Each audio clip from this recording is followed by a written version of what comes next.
What's up, family? What a way to start the weekend with some good news, that is. We just received word of a new bill that is going to change one state and save Americans money, which this bill might actually trickle to other states as well. Also, some people can now celebrate the launch of Governor Ron DeSantis is running for the next president. However, he made an interesting comment earlier this week that I want to get your thoughts on that in this video. And last but not least, shockingly, we have one senator that is calling for the U.S. to default on its obligations. But anyways, before we get started, hey, if you enjoy what we do on this channel, be so kind, subscribe to the channel. It really helps out a lot. Also, if you end up liking today's video, be sure to hit the like button. It's very simple to do and it really helps this channel grow. Now let's go ahead and start with the video. Starting off, we have some information from Representative Lauren Boebert, in which she had an interesting comment in regards to birth control in this country. You guys know that right now a lot of different states, as well as on the federal level, are trying to ban the idea of abortions, as well as abortion type of medication as well. But anyways, she was asked about this particular incident in regards to birth control, and I want to play and show you guys what she had to say. I left a prescription at a pharmacy once. I went to get birth control, and I was there at the counter and went to pay for it, and the price was very, very high. I said, wow, is this a 3-6-month prescription? No, ma'am, this is 1 month. And I said, it's cheaper to have a kid. And I left it there, and now I have my third son, Caden Boebert, and so I'm actually, it turned out to be a really great thing.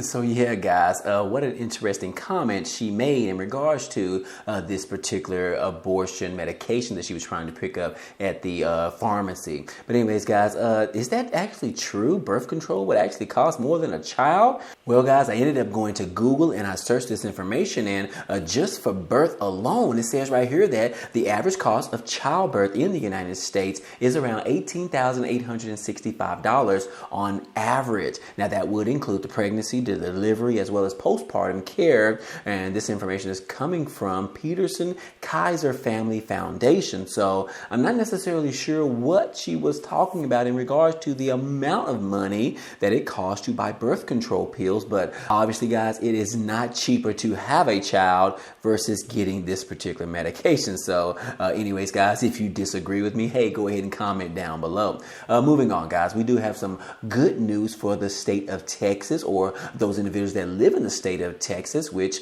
you guys know that I live in Texas, and we just had a new bill that was just passed, and now it is just waiting for the governor to actually sign this bill into law. Yes, guys, it says right here that the Texas legislature ended up passing a bill to end the annual vehicle inspections. And yes, guys, this particular bill will end vehicle safety inspections in Texas. It's waiting for the Governor Greg Abbott's signature, but Houston area drivers will still have to comply with some federal emission standards. Now, it says right here that the state mandated safety inspection is going away for all of Texas. The emission test will still be required in certain counties that have clean air standards. Now, some of that is federal government regulations, but some of that could go away very, very soon. And you can see in this particular tweet right here that says yesterday we passed the HB 3297 bill, which repeals the passenger vehicle safety inspections requirement. Now, these inspections do not lead to safer roads, and only 11 states still require it. It's not every day we pass a bill to give hardworking Texans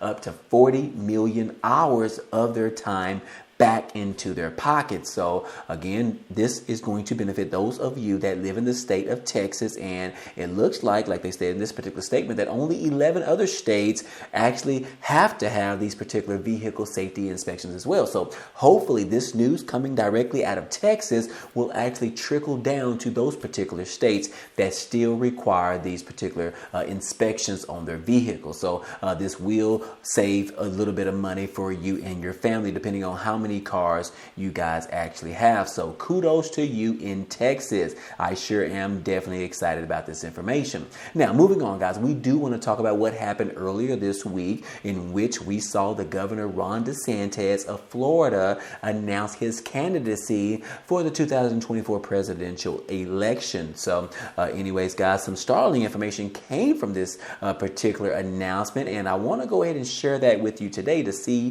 what you think about it. I want to get your thoughts on this statement by the governor? As you can see right here, guys, it says that Ron DeSantis says he'll actually consider pardoning the January 6th defendants, including the former President Donald Trump.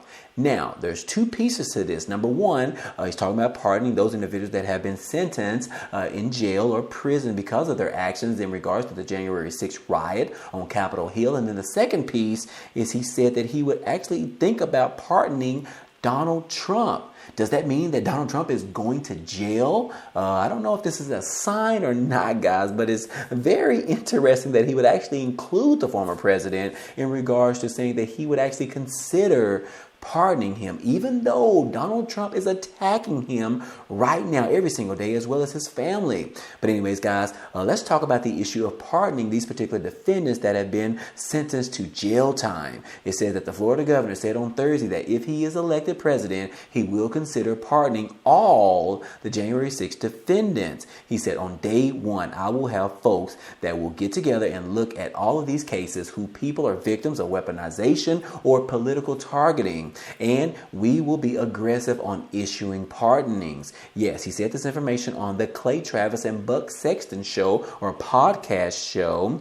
But anyways, guys, he said that it would be including Trump, who is currently facing federal investigations over his role on January 6th as well. He said, I would say any example of disfavored treatment based on politics or weaponization would be included in that specific review, no matter how small or how big, he added to the statement. So again, guys, just to let you know that the Justice Department said earlier this month that 1,033 arrests have been made in connection to the Capitol attacks, and about 485 people have been sentenced due to their criminal activity conducted on that day. So yes, guys, this is a very startling information in regards to if you elect me, I will pardon those individuals that particularly broke those crimes, that broke into the Capitol, which is obviously a crime. Those individuals that attacked police officers, as well as looked for the former Vice President Mike Pence to do something bad or harmful to him. You are saying that if you are the president, you are already saying that you would actually pardon them. I just can't stand by that, guys. But what do you guys think? We did hear from a former senator on the GOP side, and I want to share that information with you right here. Now, this information came from the former Republican Representative Liz Cheney. She said, look, his remark was criticized not just by the Democrats, but also sharply rebuked by the former Republican Representative Liz Cheney, who tweeted, any candidate who says that they will pardon January 6 defendants is not qualified to be president. Guys, let me know what you think about this. Do you think that this is a fair statement? Do you think that this is a political move to attract those particular voters? Let me know what you think, guys. I'm really not comfortable with this particular decision, considering that these individuals, or some of them or most of them, in regards to the January 6 riots, they committed crimes, guys. We cannot forget about that. Do you agree? Let me know down below in the comment section, guys. I'm curious to see how you feel about this. And then in addition to that, we also heard just this week alone, guys, we actually had two more individuals, or highly ranked individuals from the January 6 riots or related to it. They were actually sentenced as well. We can see right here that the Oath Keepers founder, Stuart Rose, was sentenced to 18 years for their role in the January 6 attack. Now, I must admit, guys, I think that 18 years is a little bit much. However, I do believe that there should be some type of sentencing for this particular individual, but 18 years, that looks like it was actually targeted. So I can understand where DeSantis is coming from in regards to that, because some individuals that end up murdering people, they don't get 18 years in jail for their role. But anyways, guys, I digress. But it does say that the federal judge this past Thursday sentenced the founder Stuart Rose to 18 years in prison. And then also we saw earlier this week that the Capitol rioter who rested his feet on Nancy Pelosi's desk was sentenced as well.